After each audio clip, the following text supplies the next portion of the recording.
certain investigators have raised questions regarding the dialysis organizations perhaps not recommending transplantation as an outcome for patients because they didn't want to lose the dialysis income. Are you curious about discovering ways of making your life better? Then welcome to my podcast. I'm Bob Nickman, and this is The Exploding Human.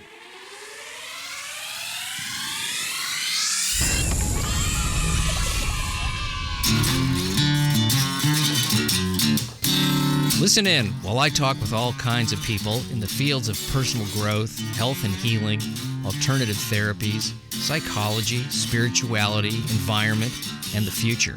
I'm looking for those answers that make life better for everyone. You'll meet cutting-edge practitioners, doctors, artists, filmmakers, business people, and those who have overcome challenges. The brave, the curious, anyone who's out there helping us humans to explore, expand, and explode. Hey, welcome to The Exploding Human. My name is Bob Nickman. My guest today is Dr. Paul Kimmel. We're going to be talking about his many decades as a nephrologist and researcher on the kidneys, treatments, and new technologies. But first, I'd like to invite you to visit my website, theexplodinghuman.com. Over there, you can listen to episodes, read synopses, see photos of my guests. There's also a little bio on myself. You can also listen on the YouTube channel, which is The Exploding Human with Bob Nickman. As I said, my guest today is Dr. Paul Kimmel, and he will take us on an eye-opening journey through the history of kidney disease, dialysis, and transplantation. He explains the developments of treatments, technologies that have advanced the care of patients with kidney disease. He does an amazing job of illuminating the impact of medical advances on the lives of those suffering from the debilitating disease, and he offers a clear understanding of the challenges that remain. We are also going to discuss his new book, The Body's Keepers, which has a lot of case studies and his personal experiences over the many years he has been a nephrologist. So let's jump into this. Here he is. This is Dr. Paul Kimmel. Today we're going to Washington, D.C., and I'm talking to Paul Kimmel, MD. He is a nephrologist and researcher, and I believe are you retired? I saw the word emeritus somewhere. You're not. Oh, retired. I'm an emeritus professor at George Washington University, but I'm not retired. Okay, so here he's still doctoring up, to put it in layman's terms. So he's written this book about kidneys and the sociology and a little history of kidney failure and kidney treatment. It's called The Body's Keepers. Let's start with just, what the kidneys do that people may not know about. They're small. They're really small. That kind of interested me when I first saw what the size of those things and what they can do is absolutely remarkable. And let's give a brief sort of layman's, for people like me. I didn't go to medical school and I never will, but I am interested in all things that has to do with the human body. So let's talk about what kidneys do and what people maybe need to know that they don't know. It's a great question for a start off. And the kidneys are small. They're about the size of clenched fists. And they're located in the low part of your back, behind the peritoneal sac. And what they do on first level is quite important. And it's the reason that I named the book The Body's Keepers, because basically they're accountants. Their job is to match all the intake of the foodstuffs that we eat and all the liquids that we drink with the needs of the body metabolically and the charge to get rid of wastes. So if you drink a large amount of water during the day, you're going to urinate a relatively large volume of urine. If you don't drink a lot of water during the day, you actually will be able to have your kidneys concentrate urine, so you will only be passing a small amount of relatively concentrated urine. They also manage the economy of sodium, potassium, calcium, phosphate that is in all the foods we eat. And they may vary in your diet from day to day. And the kidney's job is to get rid of precisely the amount of extra elements that we take in that we don't need. But the sort of unknown aspects of kidney function are that they're important in the defense of the bone system because they're the ultimate factories for making vitamin D. They make hormones that allow our bodies to create red blood cells and respond to blood loss and many other functions. So what most people don't know about the kidneys is, although it may seem to be an inconvenience if you have to urinate while you travel or in a plane, if you don't have kidneys, you die. And that was the case for perhaps everyone around the world until probably the early 1950s. So that's my main message. It's an unsung organ. People don't know really what it does, but when they don't work, you don't live. What I've come to find out a lot on this show is that a lot of people have issues that were highly preventable by lifestyle choices and that they did or did not make. And I'm assuming the kidney is very similar, or the kidneys are very similar to that.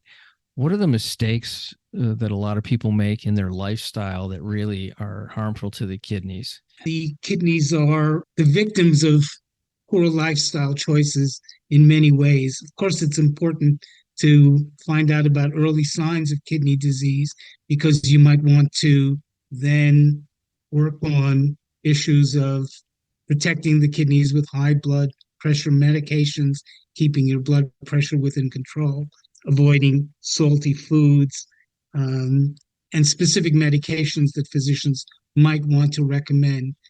But kidney disease in the United States is often a consequence of untreated high blood pressure or diabetes mellitus. And it's important to prevent those comorbidities from occurring and to treat them if they do occur.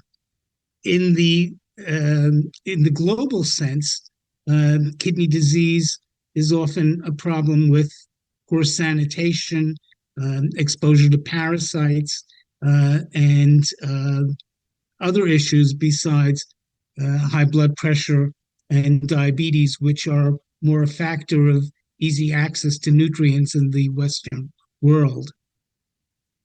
I'm always intrigued by the idea of salt because obviously our body needs sodium and potassium and those kinds of things. And when you exercise, it's recommended if you're sweating a lot to supplement with some electrolytes to replenish those things. But then you have this other side of salt where people are eating, potato chips and heavily salting their food. Where do we find the balance and maybe even the type of salt that we're using? Salt is an important component of our body fluids, specifically the fluids that allow the blood to flow, the plasma. That's part of the extracellular fluid system, which is basically composed of the sodium content of the body, which is restricted to that fluid. And of course, like every part of the body, like a well-functioning machine, has optimum levels of the fluids that we use. When we have too much extracellular fluid, if we've taken in too much salt, the heart has extra work imposed upon us, the blood vessels have extra stress imposed upon them, and to a certain extent, the kidneys have extra stresses that they have to deal with, which can result in the development of scars and poor function. So the idea is that low salt diets are associated with low blood volumes, lowered blood pressure, and less wear and tear on the heart, the brain, and the kidneys. So nephrologists are against salt. We're against adding salt. We're against high salt foods. And we always counsel our patients to use the minimum amount of salt that they can. Salt is the enemy of the kidneys in many ways. Yeah, I've heard of people getting off of sugar and then they just flip to salt and then they have a whole another set of problems. Right. They flip from diabetes and other sugar, exacerbated conditions to issues with their kidneys and other things because they do way too much salt. When if you eat a bag of potato chips, which has been, many decades for me, I don't eat that stuff. But you wind up going, I'm so thirsty. I gotta drink. I'm so thirsty. That feeling of just like the salt wants the water, and then you're sort of I guess the body is saying you're too salty. It's almost like an insatiable thirst if you eat too much salt. It doesn't even work. You can drink till you're full, and it's still you can feel the like almost like on your tongue and inside your body like I'm too salty and I can't even satisfy the thirst. Well, you've portrayed the body physiology beautifully in terms of your own experiences. That's exactly what happens when we take in a high salt load. Body fluids become more salty, they become more concentrated. And through an elaborate set of counter-regulatory mechanisms, the body acts to restore that balance between water and ions, particularly sodium, in the plasma and other body fluids. And the primary way to make this happen is to make you thirsty, a behavioral consequence, and then you drink water to satisfy that urge, which has the result of keeping the plasma concentration of sodium where it should be. So it's an elaborate system that's set up between the brain and the kidneys and the vascular system. But you described it perfectly. However, we should admit that salt is a staple of the food industry, and there were fights in New York City about decreasing the salt content of foods, portraying the salt content of various meals on restaurant menus, and it's a public health issue. For the food industry, it's an issue of taste, and it's an issue of selling drinks that go with foods. So industry likes to keep the salt content of the foods high. It's Yeah. very hard to maintain a low sodium diet in the United States. Well, if you're going to eat things that are purchased, in restaurants in particular, or food that's processed and then put in bags and boxes, those have a ton of sodium in it. And if you're going to eat fruits and vegetables that haven't been tampered with, then it's not an issue. But just to go, even I had a friend of mine who eats very, very healthy, and he went and he was having some friends over and he bought some of this very healthy soup that you can get at like Whole Foods and those kinds of places. And he hadn't had it in a long time, but he had really cleaned up his diet and was eating really, making his own soups and his own stock and all that. He says, and I cooked this soup up, and he goes, and I couldn't eat it anymore. It was too salty. And this was the health version. He goes, my tongue was just going, whoa, I can't even eat it. So, there is a part of there is people get desensitized to what's salty and too salty and not salty enough, and you get used to it, and it's almost like with sugar too. There's an addictive quality to both salt and sugar where you're not even realizing that you're overdoing it.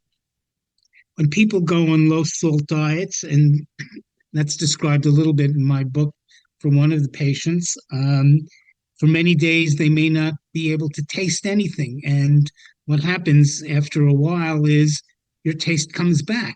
And there's a whole new world of taste without the high salt environment. And people become accustomed to different kinds of tastes and flavors, different spices, oregano, garlic powder, curries, other kinds of tastes which can be as exciting and sensuous as salt. I have to agree with that one because it's there's so many great tastes that are out there that, you know, have gotten sort of pushed to the wayside. And I think it's really has to do with a lot of the, you know, the food industry selling salt. It's a real, it's a big part of a lot of foods. And, you know, when you look at some of the salt content on the ingredients, which, it's interesting how the ingredients are so small on labels. They're tiny, tiny little fonts that you can barely read. Sometimes they're even gray, so you can't, the contrast isn't there to read them.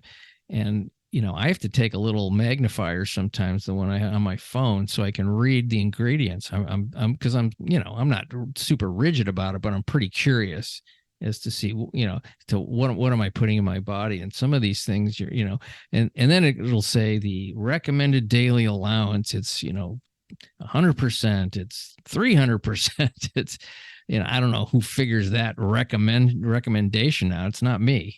Well, that's the recommendations are done by the agriculture department. So those labels are not designed to sell products. Those labels are what's required by regulatory bodies. Yeah.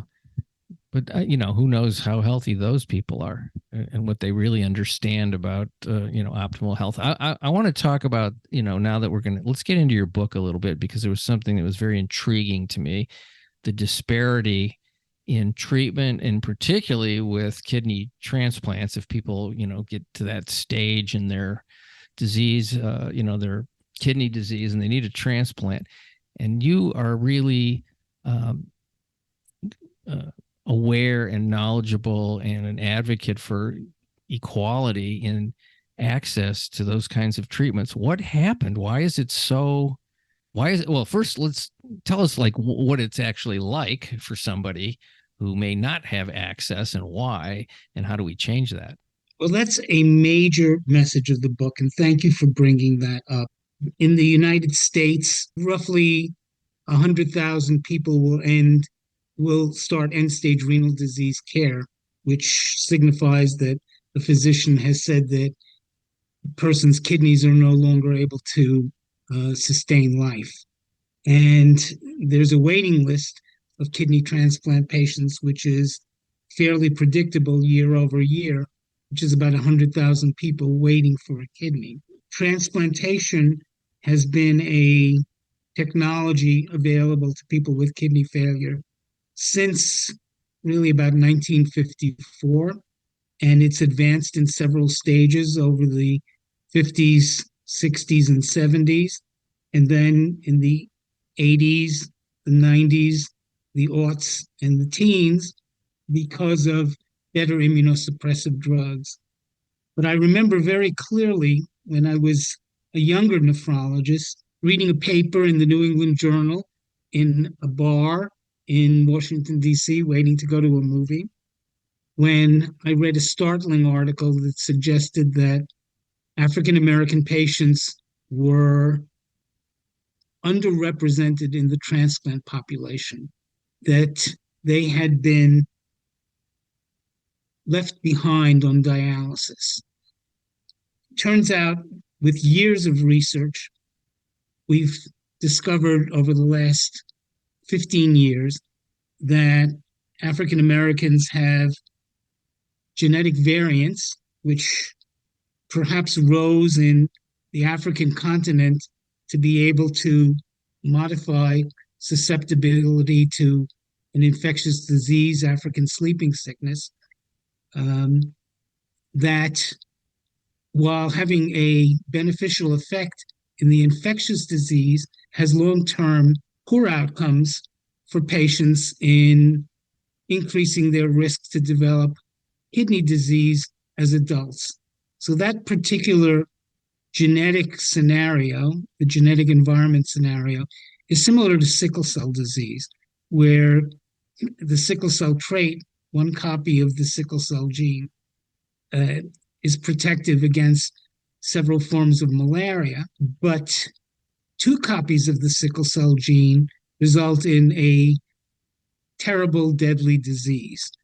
The situation in kidney disease is similar, where two variants in a gene locus called APOL1 or APOL1 will result in higher susceptibility to the development and progression of kidney disease. And these variants are found almost exclusively in African American populations. This paper, published in the late 90s, showed that at every step in the transplantation process, African Americans were less likely to achieve a good transplant outcome. And going from end-stage renal disease or being treated with dialysis for end-stage renal disease to transplantation requires several steps. The patient has to be sent to a transplant clinic. The patient has to have a physical evaluation regarding suitability for transplant. The patient has to be tissue typed in terms of what kind of organ would be best for the patient. The patient has to investigate with family members and friends whether they would be willing to donate a kidney, and then the patient has to get on a waiting list. And this paper from 30 years ago tragically outlined that at every step in that process, African Americans were less likely to go to the next step than white counterparts. A really shocking paper published just several years ago noted that in about 30 years, nothing had changed in those statistics, even though nephrologists and hopefully patients had been aware of this disparity for many years. It's a complex situation because of interactions between patients, dialysis clinics, physicians, different transplant teams, and referral processes. So it's really a complex genetic, psychosocial, industrial interaction that has not for the past 30 years served our African American citizens well. I had no idea about the genetic predisposition. I didn't. That's the first I've heard of this. That's a tragedy, Bob, because many people don't understand that. And that was another one of the reasons why I wanted to highlight this book. I wanted to write this book because I wanted the general public to know about this genetic variation in specific populations. I wanted African American populations to know about it. I wanted the general public to know about it because the finding is about 10 or 12 years old. But the uptake in the community or the dissemination in patients with kidney disease, and hopefully not among physicians, has been relatively low. So I really would like the general public to know about this disparity.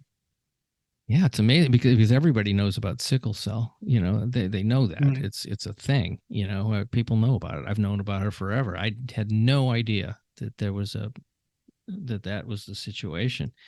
And so I'm assuming there's millions of other people that don't know either. That alone is enough of a reason to write a book to get that information out there. You know, I always, I've become increasingly interested in, what, in knowing, more about genetics, my own in particular, because, if you go by the idea that, put it simply, genetics loads the gun and lifestyle pulls the trigger.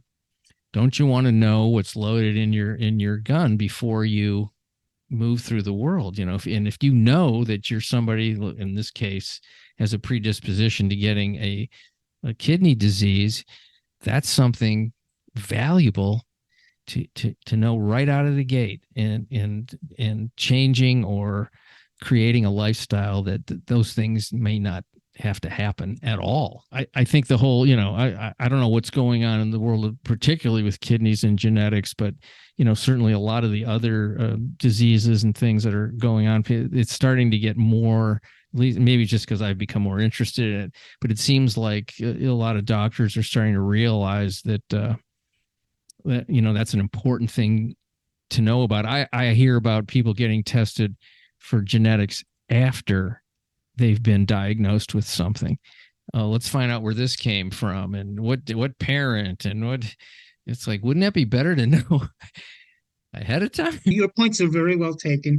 There's been a genetics revolution in the United States because of the Human Genome Project, and we have been able to develop finer grained and cheaper methods to be able to evaluate individual people's genetics makeups. And the finding about the APOL1 variants is a result of that better set of genetic analyses, more people who are involved in genetic studies. Right now, the Apollo study at NIH is looking at the results of African American donors who give kidneys to patients who need a kidney transplant because they have end-stage renal disease, and is evaluating in a prospective manner whether the genetic composition of those kidneys is associated with different outcomes, different lifespans for the kidney. So I think federal government is trying to address these issues. One of the things that the Apollo study is doing is it has a strong component of dissemination to get the word out about these genetic variations to lay people using various advocacy organizations and outreach methods. So that's a very, very good thing about that federal study, which is fueled by patient advisors and people who have lived experience with disease. So it's a very exciting component of where research is going. Well, I'm really happy to hear that, because that really is I see that as a big part of the future of medicine, that people, that level of depth of precise knowledge can be really valuable to people. And then getting that information out. I mean, that's so somebody in those organizations actually, is making the right choices to help people, which is going to segue me into one of the things that I think you talk about in your book is some of the things where people have not been treated right because of money and greed and the types of things that don't help. And I know that you address that in the book. Let's talk about that for a minute, and maybe people can open their eyes to what's going on in their own treatment if they're not getting the things that they think they might need. I wrote the book because of two salient episodes that happened to friends of mine who developed kidney disease. But you're right, there are two specific chapters in the book that deal with what happens when medicine becomes a business rather than the case that it was in the 1950s and 60s, where most physicians were private practitioners, worked for themselves or in very small groups. Most physicians now are employees of universities or corporations, and the business model in medicine has become extremely important and quite common and prevalent. So the two instances in the book that I talk about are the development of erythropoietin. Erythropoietin is a hormone that's made by the kidney in response to low levels of red blood cells in the blood or to blood loss. And it's prime function of the kidney to maintain the hemoglobin concentration of the blood, or the hematocrit, as these measures are known. About 40 years ago, scientists began to try to isolate and purify erythropoietin, and that was actually a set of beautiful scientific experiments and work that was done in the early days of molecular biology. So scientists were able to identify high levels of erythropoietin in the urine of patients who had various forms of anemia, and they used the amino acid structure of the protein to make conjectures about the base pairs that would be in the DNA. And in what is now a standard procedure, then was quite cutting edge science, they were able to build the gene for the molecule by doing these experimental manipulations. So that was really a tour de force. The work was done by academic investigators at the University of Chicago and by a startup biotech company, which became Amgen. And Amgen proceeded to work on getting erythropoietin to be released as a drug for which it needed FDA approval. They partnered with Johnson and Johnson and a sub-company of Johnson and Johnson called Orthobiotech in the 1980s and 1990s, and immediately got into corporate warfare. So it turned out, because of the original legal agreement, Amgen had decided to use their drug for just dialysis patients in the United States, because they were supported by federal legislation that started in 1973 to support the care of end-stage renal disease patients by dialysis and transplantation. So there was already source of federal funding for drugs. For the larger population with chronic kidney disease, there might not be available insurance funding. So Amgen carved out that population in their original licensing agreement. They engaged highly reputable nephrology colleagues to test whether bringing the hematocrit of anemic patients with kidney disease to normal would be beneficial. And there were a lot of suggestions that such an approach would be beneficial, because in very early studies, we noticed that the quality of life of patients who had had their anemia treated by erythropoietin really zoomed. They felt better. They were able to do tasks of daily living much better. So this study that was sponsored by Amgen and was published in the New England Journal in the late 1990s had a startling counterintuitive outcome, which was that patients who were treated to the normal hematocrit goal were more likely to die. Nobody had expected that. Over the years, several studies tried to reproduce this experiment in different populations, in patients with chronic kidney disease, not treated with dialysis, or in patients with diabetes and kidney disease, not treated with dialysis. And every time the result was the same, that higher hematocrits did not provide significant survival advantages. So one of the questions when you look back on this history of research and sales by Big Pharma is that they spent a lot of time promoting higher doses for patients, even as the medical literature did not support that as an outcome. And one wonders in retrospect, when we look at this history, whether the corporations were putting profits ahead of patients. So everybody, every physician, every patient, every reader is going to have to make his or her own decision. But it's a startling track record of research designed to find an outcome that didn't exist. So that's one example of perhaps corporate interests being put ahead of patient welfare. The other issue is related to transplant, where certain investigators have raised questions regarding the dialysis organizations, perhaps not recommending transplantation as an outcome for patients because they didn't want to lose the dialysis income.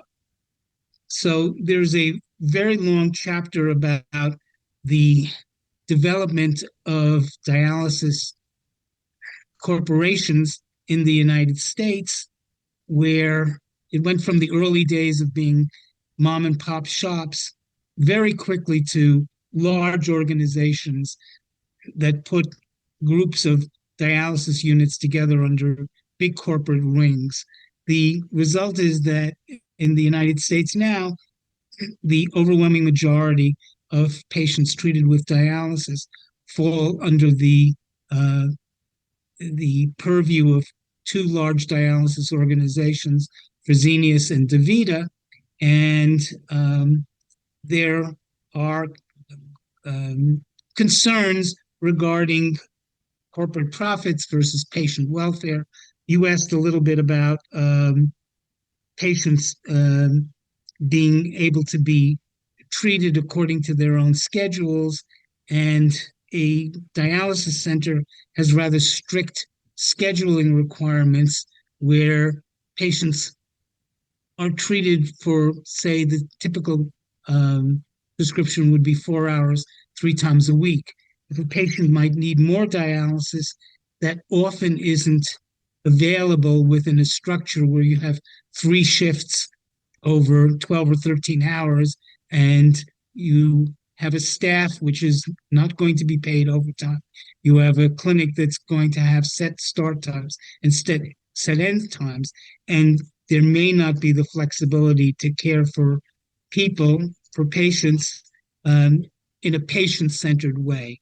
So those are the situations where uh, money may become as salient a consideration as patient welfare. Yeah, it's unfortunate that that has to go that way. I didn't have any idea that there were mom and pop dialysis places. That's back in the Well, day, huh? there were the that was the case in the 1960s and 1970s, but it was so lucrative to sell your dialysis unit to a big dialysis corporation that many early nephrologists did that. There were many academic units that existed to take care of patients, but to do research as well, uh, as research institutions. And many of them were sold. That happened at George Washington University while I was on faculty there. And suddenly we weren't able to do as much research. We had to go through corporate structures to get our research approved. And that's been an issue for researchers in my main field, which has been the well being of dialysis patients. Yeah, you see that sort of business model coming into lots of different arenas that used to be a little bit more, family oriented business. I'm just thinking of the funeral parlor business. It used to be a mom and pop places, and then they got very corporate, and it's yeah, but that's a different episode.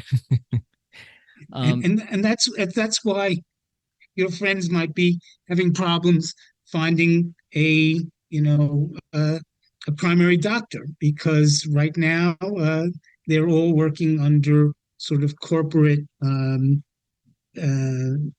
environmental restrictions, and it's difficult to get an appointment as a new patient. It's difficult to get a Yeah. long appointment for a standing patient who has problems. Yeah, I mean, I have a doctor, a primary, who's under a corporate structure, and some of the things he's limited. Like I asked him to run some tests for me that I was curious about, based on some things that were going on. He says, "Well, I don't think they'll pay for it." I'm like, "They? You're they, aren't you?" "No, I work for." He goes, "MBAs run this thing now, not doctors." Right. He And educated me. insurance companies play a big role in what will be paid for or not. Well, if you just look even simply at the labs that are ordered on an annual physical, they're fairly limited, and not really as complete as they could be or probably should be. I mean, you want to have you don't want to over test, but you do want to have a good complete picture of your health, not in a vacuum.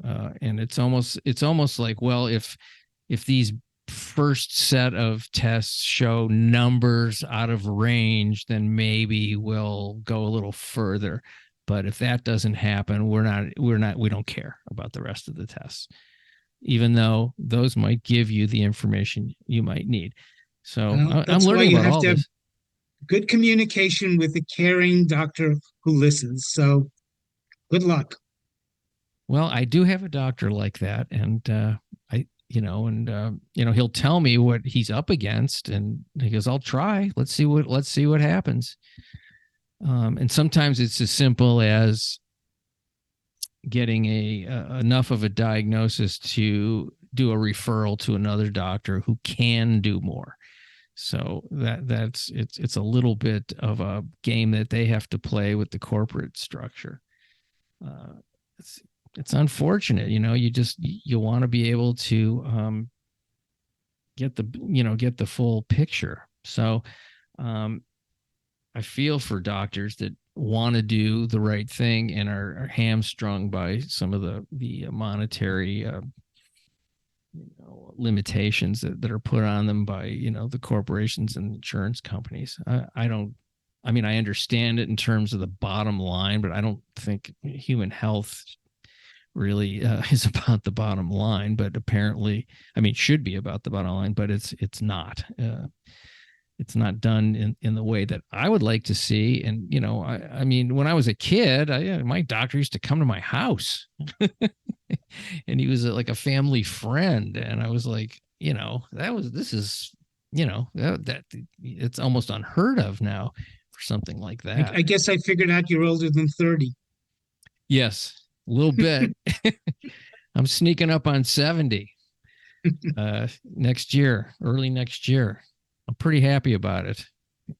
Good. Every day. Yeah. I say every day above ground is a victory. It's just a wonderful I can tell thing. you there's life after 70. Yeah, I think so. I think so. This is sort of the sweet spot, I'm like retired and healthy enough to enjoy it. Hopefully down the road, it won't be, for lack of a better term, a shit show.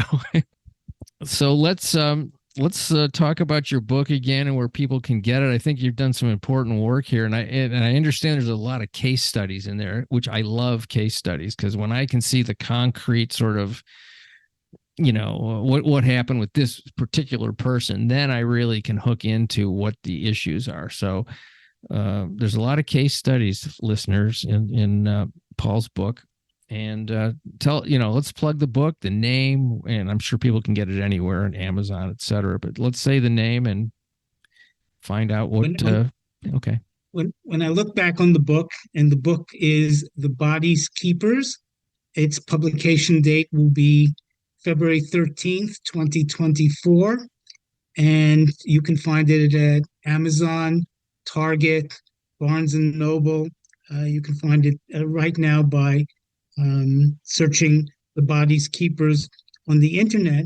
But it turns out that, as you alluded to, Bob, the book is perhaps 100 short biographies of the scientists who pushed the technologies forward, biographies of the patients who were experimenters and pioneers in their own rights, and biographies of the advocates who pushed for making end-stage renal disease treatment and entitlement in the United States, and advocated for better care of patients and for more patient-centered care.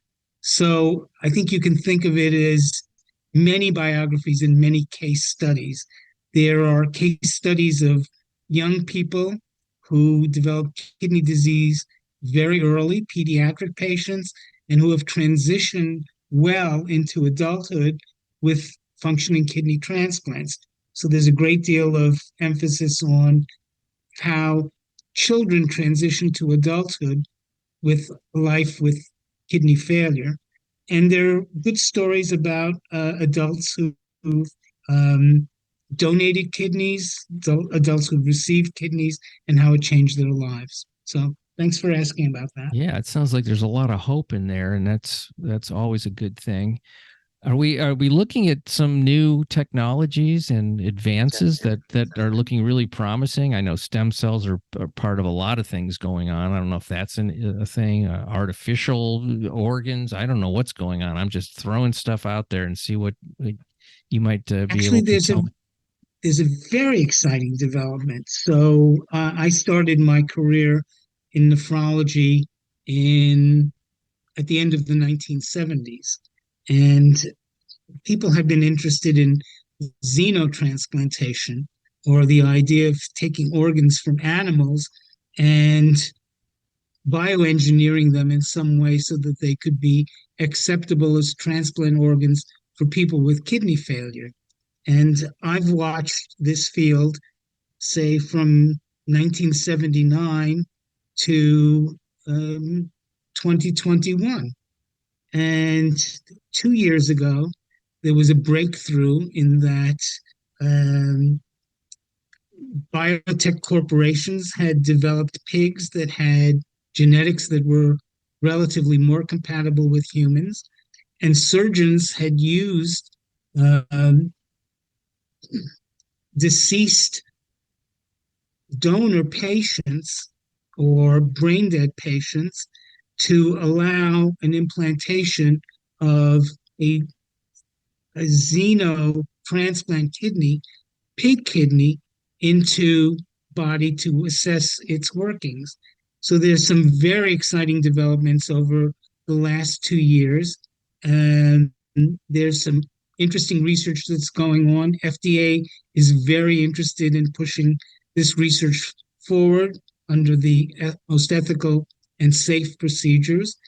And I'm very hopeful that this will be a new reality for the many patients who are on kidney transplant waiting lists who may be desperate for a kidney, who will be pioneers in this new technology. So I'm very hopeful over a new technology that may allow more people to experience a better life through a kidney, but there's a lot of research that has to be done, and it will probably be done over the next decade. Fantastic. I like to hear this. Folks, Dr. Paul Kimmel, his book, The Body's Keepers, coming out in February. I'm not sure exactly what date this is going to be published, but it'll be before that. But you can go online and check it out there too. I don't know if you can purchase it yet, but it's there's you can a website. Pre-order it, and the date is the 13th, the day before Valentine's Day. So it'll make a lovely Valentine's Day present. It really will. A little chocolate and a book on kidneys is really what women like, guys. So get out there and get the book. I just wrote a joke if you want to hear it. I got a kidney transplant for my dog, but now every time I pee, I got to lift my leg. What do you think, Paul? I think that's going to come into the general population. Okay. We always like to end lighthearted, and because we want to enjoy life, especially after 70, as Paul has pointed out so beautifully. Well, thank you for your time. I really appreciate talking to you. It's been incredibly informative and a real pleasure to meet you. And thanks for all your dedicated work and truth telling. Thanks a lot, Bob. Much appreciation for you folks listening to The Exploding Human. The website is theexplodinghuman.com. The YouTube channel is The Exploding Human with Bob Nickman. I want to thank Dr. Paul Kimmel once again for being on the show. Check out his new book, The Body's Keepers, and have a fantastic day.